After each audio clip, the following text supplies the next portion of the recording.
अस्सलाम वालेकुम स्टूडेंट्स। उम्मीद है आप सब खैरियत से होंगे। बेटा आज हम पढ़ेंगे इंस्टेंटेनियस डिस्प्लेसमेंट एंड एम्पलीट्यूड। तो इसको समझने के लिए बेटा ऐसा करते हैं, हम एक डायग्राम यानी एक एक्सपेरिमेंट लेट करते हैं।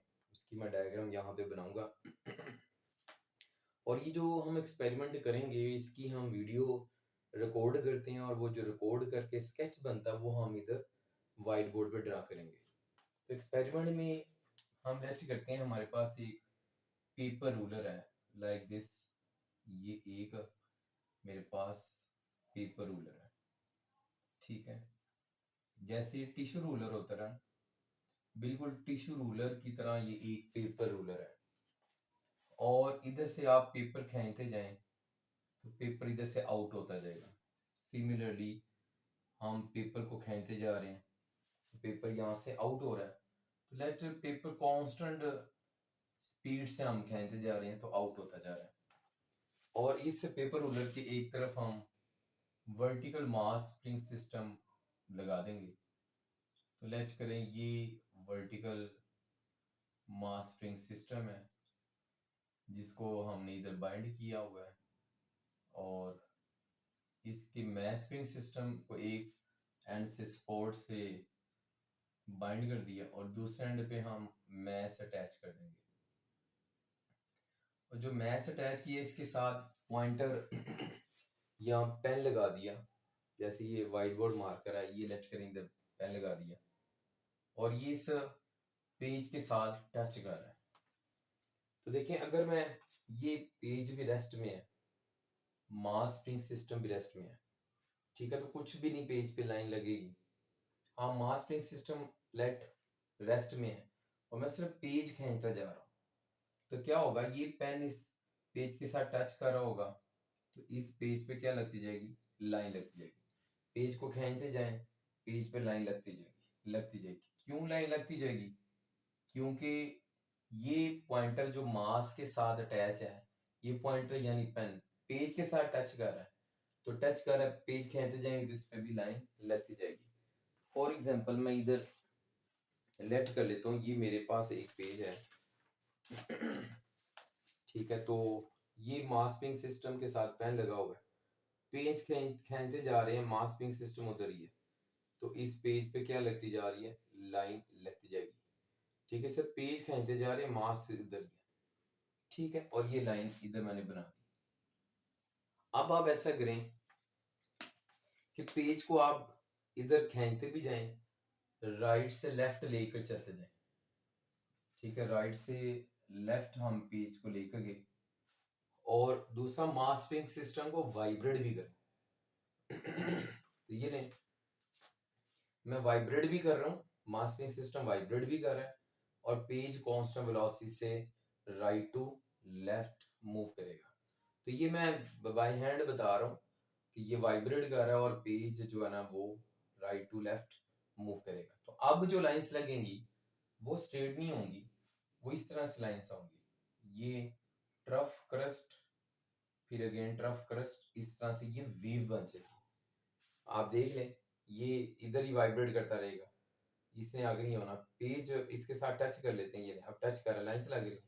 अब पेज को भी मूव करें, पेज को मूव आपने इस तरह से करवाना है कि पेज राइट टू लेफ्ट, यानी ये कह लें कि ये वाइब्रेट कर रहा है, पेज को राइट टू लेफ्ट मूव करें। पेज को भी अगर मैं राइट टू लेफ्ट मूव करता हूँ, देखें पेज को मैं इसको वाइब्रेट कर रहा था, पेज को भी राइट टू लेफ्ट मूव करें, ठीक है, ये वाइब्रेट करता जाएगा। पेज को राइट टू लेफ्ट मूव करें तो क्या होगा, ये इस तरह से जिग जैग लाइंस बनना शुरू होंगी। जैसे ये देखें, ये जिग जैग लाइंस लग रही है, ठीक है। तो अब इसको देखते हुए ये जो हमने एक्सपेरिमेंट किया, इसको वीडियो रिकॉर्ड की और इसको हमने इधर बना दिया। अब इसमें देखें, इंस्टेंटेनियस डिस्प्लेसमेंट की बात करते हैं। मैं कहता हूँ ये इधर डिस्प्लेसमेंट जीरो, इधर भी जीरो, ये भी जीरो, ये भी जीरो और जीरो। क्यों? इधर बन ही नहीं रहा। थोड़ा सा ऊपर चले तो ये डिस्प्लेसमेंट आ रहा है, फिर और ऊपर चले ये बढ़ गया, फिर इधर चले तो ये मैक्सिमम आ गया, और मैक्सिमम को हम कहते हैं x not. X not mean maximum displacement, और इसी को हम एम्पलीट्यूड भी कहते हैं, ठीक है। एम्पलीट्यूड क्या हुआ, maximum displacement on either side of mean position. Mean position की आइदर साइड पे देखें, मीन पोजीशन कह रही है ये मीन लेवल है, ये जो सेंटर वाली लाइन है इसका नाम है मीन लेवल। इसकी ऊपर वाली साइड पे देखें ये मैक्सिमम है, तो ये क्या है एम्पलीट्यूड। अब बिलो आ जाए तो मीन लेवल की ये बिलो आ जाए तो ये भी ये मैक्सिमम बन रहा है, ठीक है। इसका नाम भी क्या है मैक्सिमम डिस्प्लेसमेंट यानी एम्पलीट्यूड। एक्स नॉट से इसको लिखा, और ये नेगेटिव इसलिए लगाया क्योंकि अब बिलो है, मीन लेवल के डाउनवर्ड है। ये पॉजिटिव है क्योंकि ये ऊपर की तरफ है। बाकी जो होंगे ना लेट, ये देखें ये कम है तो इसको इंस्टेंटेनियस डिस्प्लेस कहेंगे, ये भी लेस है, ये भी लेस है, तो इधर क्या हो जाएगा जीरो। ये जीरो, ये बढ़ गया, ये बढ़ गया, ये बढ़ गया, और ये मैक्सिमम हो गया, ठीक है। तो इधर देखें ये मैक्सिमम है, तो मैक्सिमम को कहेंगे एम्पलीट्यूड। और जो किसी इंस्टेंट पे आएगा the displacement at any instant of time, किसी भी इंस्टेंट पे, टाइम के किसी भी इंस्टेंट पे जो डिस्प्लेसमेंट आ जाएगा उसको क्या कहेंगे, इंस्टेंटेनियस डिस्प्लेसमेंट। फॉर एग्जांपल ये वाला इंस्टेंटेनियस है और सेंटर वाला मैक्सिमम है, तो वो एम्पलीट्यूड है, ठीक है। देखें डिस्प्लेसमेंट जीरो होता है एट मीन पोजीशन, एमपी मैंने शॉर्ट कर लिखा मीन पोजीशन के लिए, और डिस्प्लेसमेंट मैक्सिमम होता है eight extreme position, extreme position में मैक्सिमम। ये एक्सट्रीम पोजीशन है, ये मीन पोजीशन है, ये दूसरी एक्सट्रीम पोजीशन है, ये मीन है, ये एक्सट्रीम है, मीन है, एक्सट्रीम है, और ये मीन है, ठीक है। तो अब चलते हैं, अब बात करते हैं वाइब्रेशन की, देखते हैं वाइब्रेशन क्या होता है। वाइब्रेशन हम कहते हैं वन कंप्लीट राउंड ट्रिप, एक जो राउंड ट्रिप होता है, one complete round trip is called vibration. तो वन राउंड ट्रिप आप बना ले, कोई भी बना ले। फॉर एग्जांपल ये मास स्प्रिंग सिस्टम है, यहां से स्टार्ट लें, ये ऊपर को मूव करता है, ठीक है, ऊपर को गया, एक्सट्रीम पोजीशन की तरफ गया, फिर ये नीचे को आता है उसी जगह पे, फिर बिलो मेन पोजीशन जाता है, फिर उसी जगह पे आ गया, तो एक राउंड ट्रिप हो गया, ठीक है। यानी इधर से स्टार्ट लिया, up down below main position, और फिर अगेन उसी जगह पे आके वन राउंड ट्रिप हो गया। अगर मैं इधर से बात करूं, यहाँ से ये बिलो गया नीचे और फिर उसी जगह पे आ गया, वन वाइब्रेशन, और वन राउंड ट्रिप को ही हम वन वाइब्रेशंस का नाम देते हैं, ठीक है। अब हम देखते हैं what is time period. Time period की बात करनी है हमने,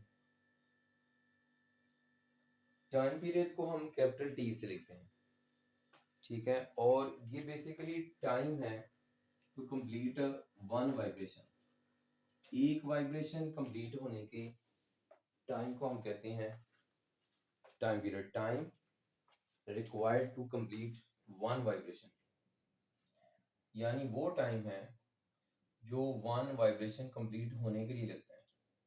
time required to complete one vibration. For example आप जैसे ये देख रहे हैं, एक वाइब्रेशन होती है, यहां से स्टार्ट होती है, ये ऊपर गया, मीन पे आया, बिलो मीन गया, फिर उधर आया, तो एक वाइब्रेशन हुई, तो एक वाइब्रेशन का जो टाइम लगा उसको क्या कहेंगे, टाइम पीरियड, ठीक है। और इधर से हम एक और डेफिनेशन करेंगे, फ्रीक्वेंसी। फ्रीक्वेंसी को स्मॉल एफ से लिखते हैं, इसको जब डिफाइन हम करते हैं तो कहते हैं number of vibrations, number of vibrations completed in one second, एक सेकंड में, इन वन सेकंड में जो वाइब्रेशन कंप्लीट्स होंगी उनको क्या कहते हैं, फ्रीक्वेंसी। बॉडी लैंग्वेज को देखिएगा मेरी, देखें यहां से स्टार्ट लेते हैं, तो आप मुझे बताएंगे कितनी वाइब्रेशन है। दो राउंड ट्रिप हुए तो टू वाइब्रेशन है, again I repeat, two round trips हुए टू वाइब्रेशन। अगर ये एक सेकंड में राउंड ट्रिप्स हुए हैं या एक सेकंड में वाइब्रेशन हुई है, तो इसका नाम क्या है, फ्रीक्वेंसी है, ठीक है। और एक वाइब्रेशन होने के टाइम को जो हम कहते हैं उसको क्या कहते हैं, time period. One vibration complete होने का जो टाइम है वो टाइम पीरियड है। और नंबर ऑफ वाइब्रेशन जो एक सेकंड में आती हैं उन नंबर ऑफ वाइब्रेशन को फ्रीक्वेंसी कहते हैं। ठीक हो गया। अगर इनका मैं फॉर्मूला लिखूं तो टाइम पीरियड का फॉर्मूला आप बना सकते हैं कि आपके पास टोटल टाइम को आपने डिवाइड कर देना नंबर ऑफ वाइब्रेशन। ये टोटल टाइम, ये नंबर ऑफ वाइब्रेशन। इस तरह फ्रीक्वेंसी का अगर आप फॉर्मूला लिखना चाहते हैं तो ये होता है number of vibration divided by total time. इससे आप फ्रीक्वेंसी निकाल सकते हैं, इससे आप टाइम पीरियड निकाल सकते हैं। अगर इन दोनों का रिलेशनशिप देखा जाए तो रिलेशनशिप ये होता है, time period and frequency are reciprocal to each other. Frequency और टाइम पीरियड एक दूसरे के क्या होते हैं, रेसिप्रोकल होते हैं। ठीक है। अब इधर से एक बात हम डिस्कस करेंगे, ये है एंगुलर फ्रीक्वेंसी। तो एंगुलर फ्रीक्वेंसी क्या होती है बेटा, ये देखें, इसको हम सिंबॉलिकली ओमेगा से लिखते हैं। ठीक है। तो ओमेगा या एंगुलर फ्रीक्वेंसी क्या होता है, ये सर्कुलर मोशन की करेक्टरिस्टिक है basically, characteristics of circular motion. इस बात का क्या मतलब है कि ये सर्कुलर मोशन की करेक्टरिस्टिक है। करेक्टरिस्टिक मीन प्रॉपर्टी है। सर्कुलर मोशन में जब बॉडी मूव करता है तो तब एंगुलर फ्रीक्वेंसी का कॉन्सेप्ट आता है, ये इस बात का मतलब है। और इसका फॉर्मूला होता है omega is equal to 2 pi F.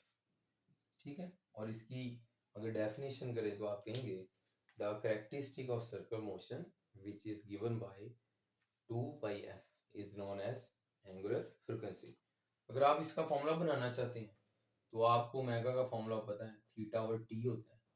और वह अगर वन राउंड ट्रिप कंप्लीट होता है तो एंगल कितना हो जाता है, 2 पाई हो जाता है। और टाइम को क्या कर लेते हैं, टाइम पीरियड कहते हैं।